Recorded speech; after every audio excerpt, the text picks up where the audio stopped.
Hello and happy Valentine's Day. In honor of the upcoming holiday, I thought I would spend some time talking about sharing a bed with a bed partner.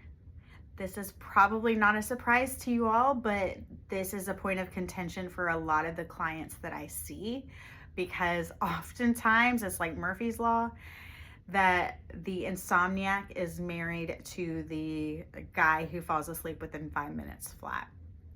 And usually they're pretty bitter to watch that the other person fall asleep very quickly. I understand that completely. So I'm going to share a little bit about how to make that situation a little easier for everyone involved so that the bed isn't a place of contention.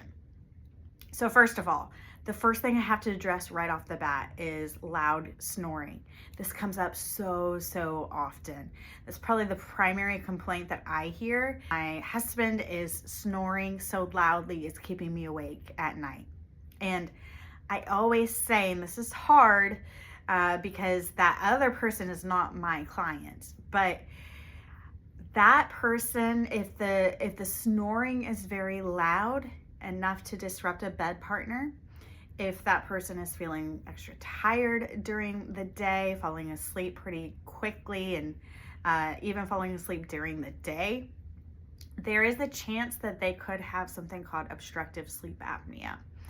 Loud snoring is one indication of this disorder, and I would really prefer somebody get evaluated for it just to make sure that we don't have that going on.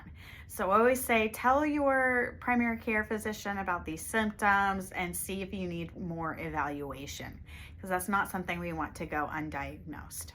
So to get that out of the way, if the loud snoring is something that is bothersome, but sleep apnea has been ruled out, then headphone or earplugs are a great option. It's not a perfect option, but there's some really great noise canceling headphones on the market these days. And so that can be a really helpful option. Another thing that comes up is differences in temperature preferences. So one partner needs it really cold in order to be able to sleep. The other partner finds that too cold. I always recommend separate blankets. This seems like a really easy, simple solution, but you'd be surprised. We often don't think about it, having just separate blankets so that you can dictate the warmth that you need. And then you also don't have the tugging and somebody pulling off your covers. So that can be really easy, quick fix. Something else that comes up quite frequently is different sleep schedules and just basic different sleep needs.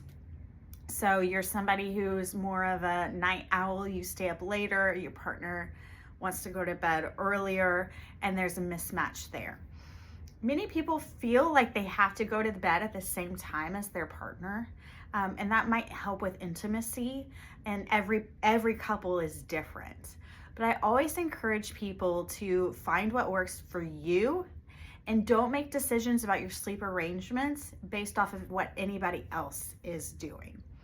So if you have, for instance, I have a partner with restless leg syndrome, and so he tosses and turns quite a bit. He moves quite frequently in his sleep. I always head to bed a little earlier than him because I can get into more deep sleep, and that doesn't bother me so much once I'm asleep. It bothers me much more when I'm trying to fall asleep. So it can actually be good to stagger your sleep schedule. But we also have to come up with a plan. Like, what are the rules around that? Are you allowed to stay in bed, read for a few minutes? Is the light going to disrupt your partner? Do you need to give yourself some wind down time outside of the bedroom and then move into the bedroom once the partner is good and asleep? It doesn't matter what it is. It just needs to have rules established with it. And I know rules are unsexy, but that's how we make really good, solid relationships, is by communicating your needs and not expecting the other person to intuit them. So talk about that with your partner and what your sleep needs are, and don't feel constricted to going to bed at the same time and getting up at the same time if that doesn't work for you. along the same lines, there's something called a sleep divorce that people get pretty nervous about. But this is when a married couple or a long-term partnership decides to sleep in separate bedrooms. This can be scary to a lot of people because of things that we've heard other people say about what it means about the intimacy in your relationship. But again, I want to caution you against using other people's standards for your life.